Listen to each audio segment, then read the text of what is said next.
अस्सलाम वालेकुम। आमिर मकसूद बसरा अज का जोड़ा वाक्य है वो एक मोटिवेशनल स्पीकर किते खलोता लोगों दर्स दे रहा होंदा है या समझा रहा होंदा और उसका बुनियादी नुकता होंदा है कि इंसान जड़ी चीज़ सब तो पहला दुनिया आंदे ही पहचान जाता वो भुख है। और जो वो दुनिया उतरिया सी तो उन्हें जी सब तो पहली चीज़ पहचानी सी भुख सी।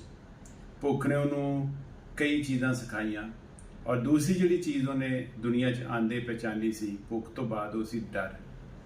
यह दूसरी चीज़ सी जिहड़ा एक बच्चा दुनिया ते उतरदा ते दोवें चीज़ां उन्होंने उहदी जबिलत च हुंदियां ने। और इंसान के रवैये जिहड़े ने वो भुख ते डर इन्हां दी दोवां दी तरतीब दे विच ही किते पंपदे ने।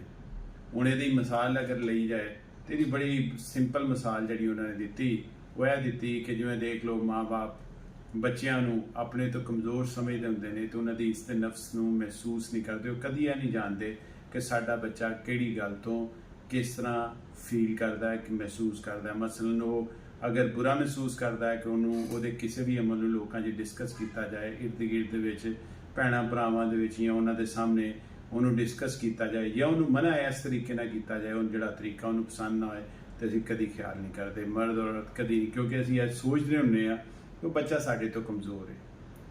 अगर वो समझदा है कि वो किसी गल का मजाक लोगों के वो कोई लफज गलत बोलता या कुछ भी करता नहीं उड़ाया जाना चाहिए, जो असीं उसका ख्याल नहीं रखते तो फिर सानू उहदे नाल गिले हुंदे ने कि साडी वड्डियां हो के या उस उम्र दे विच साडी उस तरह इज्जत नहीं करता, क्योंकि असीं उहदे तो डरदे नहीं हुंदे। और ना डरदियां होइयां असीं उहदी किसी भी ਉਹਦੀ ਜਿਹੜੀ ਸੈਂਸਿਟੀਵਿਟੀ है महसूस करने की असीं इज्जत नहीं करते। लेकिन वही बच्चा जो ਵੱਡਿਆ हो जाता है तो असीं कदम भी फूक फूक के रखने हैं कि बुरा ना महसूस कर जाए, क्योंकि उदों असीं ਉਹਦੇ ਤੋਂ किते ना किते अंदरों डरन डे ने। डर जरूरी नहीं मारन का लड़न का या कुछ भी होए, एक रवैये का ना है, महसूस करने का ना है।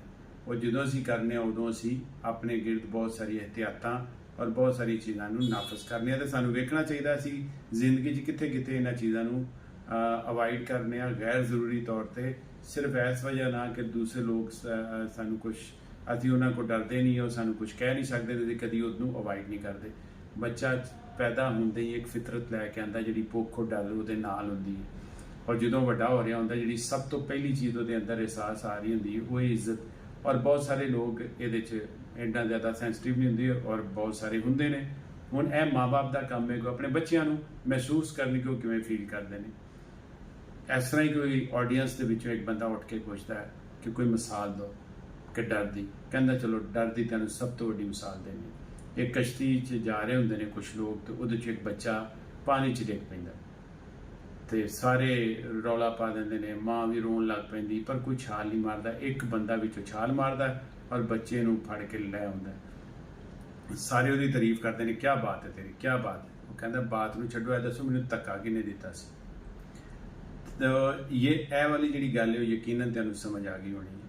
और इस तरह जी चीज़ मुआशरे दे विच जदों दुनिया ते इंसान उतरिया सी, मुआशरा तकलीकन तो भी पहला वो इत्थे आया सी। फिर वो मोटिवेशन स्पीकर जिहड़े ने वो दसदे ने कि अपने इर्द गिर्द वेखो जड़ियां भी कौमां डर और भुख दे विच चल जान तो समझन अल्लाह लो उन्होंने हुक्म आया कि वो रीसैट ते आ गई।